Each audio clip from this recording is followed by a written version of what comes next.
ನೀವಿನ್ನೂ ನಮ್ಮ ಚಾನಲ್ನ ಸಬ್ಸ್ಕ್ರೈಬ್ ಮಾಡಿಲ್ಲ ಅಂದರೆ ಈ ಕೂಡಲೇ ಸಬ್ಸ್ಕ್ರೈಬ್ ಮಾಡಿ, ಹಾಗೆ ಪಕ್ಕದಲ್ಲಿ ಬರೋ ಬೆಲ್ ಬಟನ್ ಕ್ಲಿಕ್ ಮಾಡಿ. ನಾವು ಮಾಡೋ ಹೊಸ ವಿಡಿಯೋದ ಅಪ್ಡೇಟ್ಸ್ ನಿಮಗೆ ಬರುತ್ತೆ.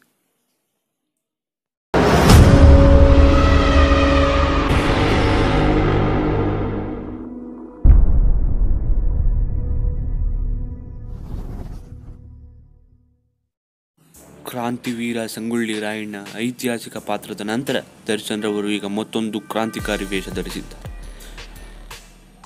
ಯಾವ ಕ್ರಾಂತಿಕಾರಿಯ ಪಾತ್ರ, ಯಾರು ಅವರು ಅಂತೆಲ್ಲ ಕೇಳ್ತೀರಾ? ಅವರು ಬೇರೆ ಯಾರು ಅಲ್ಲ, ನಮ್ಮ ಭಾರತ ದೇಶದ ಹೆಮ್ಮೆಯ ಪುತ್ರ, ಮಹಾನ್ ವೀರ, ಚಿಕ್ಕ ವಯಸ್ಸಿನಲ್ಲೇ ಬ್ರಿಟಿಷರನ್ನು ಹೆದರಿಸಿದ ಗಂಡುಗಲಿ ಭಗತ್ ಸಿಂಗ್.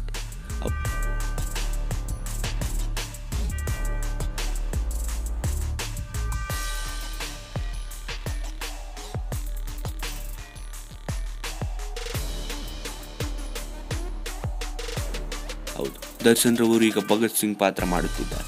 ಅದು ಬೇರೆ ಯಾವ ಸಿನಿಮಾದಲ್ಲ, ಪ್ರಜ್ವಲ್ ದೇವರಾಜ್ ಅವರು ನಟಿಸುತ್ತಿರುವ ಇನ್ಸ್ಪೆಕ್ಟರ್ ವಿಕ್ರಮ್ ಚಿತ್ರದಲ್ಲಿ ಚಾಲೆಂಜಿಂಗ್ ಸ್ಟಾರ್ ದರ್ಶನ್ ಭಗತ್ ಸಿಂಗ್ ಆಗಿ ಕಾಣಿಸಿಕೊಳ್ಳಲಿದ್ದಾರೆ.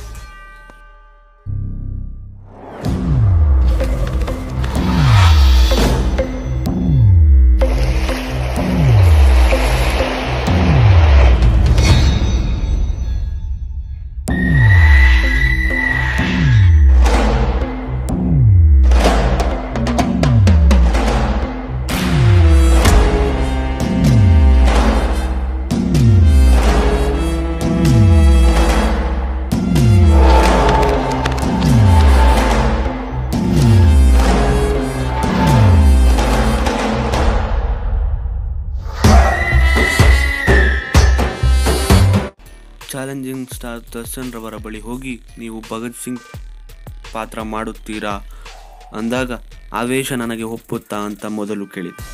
ಭಗತ್ ಸಿಂಗ್ ಡ್ರೆಸ್, ಅವರ ಗೆಟಪ್ ಬಗ್ಗೆ ಚರ್ಚಿಸಿದರು. ಅನಂತರವಷ್ಟೇ ಒಪ್ಪಿಕೊಂಡರು. ಶೂಟಿಂಗ್ ಸಮಯದಲ್ಲಂತೂ ಅವರು ಥೇಟ್ ಭಗತ್ ಸಿಂಗ್ ರೀತಿಯಲ್ಲೇ ಕಂಗೊಳಿಸುತ್ತಿದ್ದರು. ಅಷ್ಟರ ಮಟ್ಟಿಗೆ ಪಾತ್ರಕ್ಕೆ ಜೀವ ತುಂಬಿದ್ದಾರೆ ಎಂಬುದು ನಿರ್ಮಾಪಕ ವಿಖ್ಯಾತ್ರವರ ಮಾತು.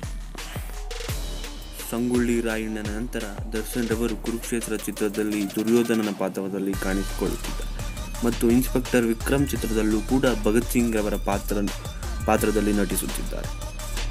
ಸಂಗೊಳ್ಳಿ ರಾಯಣ್ಣನ ನಂತರ ದರ್ಶನ್ ರವರನ್ನು ದುರ್ಯೋಧನ ಮತ್ತು ಭಗತ್ ಸಿಂಗ್ ರವರ ಪಾತ್ರದಲ್ಲಿ ನೋಡಲು ಅಭಿಮಾನಿಗಳು ಕಾತುರದಿಂದ ಕಾಯುತ್ತಿದ್ದಾರೆ. ಈ ವಿಡಿಯೋ ನಿಮಗೆ ಇಷ್ಟ ಆಗಿದ್ರೆ ತಪ್ಪದೆ ಲೈಕ್ ಮಾಡಿ, ಶೇರ್ ಮಾಡಿ ಮತ್ತು ತಪ್ಪದೆ ನಮ್ಮ ಚಾನಲ್ನ ಸಬ್ಸ್ಕ್ರೈಬ್ ಮಾಡಿ. Thanks for watching. ಇದು ನಿಮ್ಮ SPD ಕನ್ನಡ.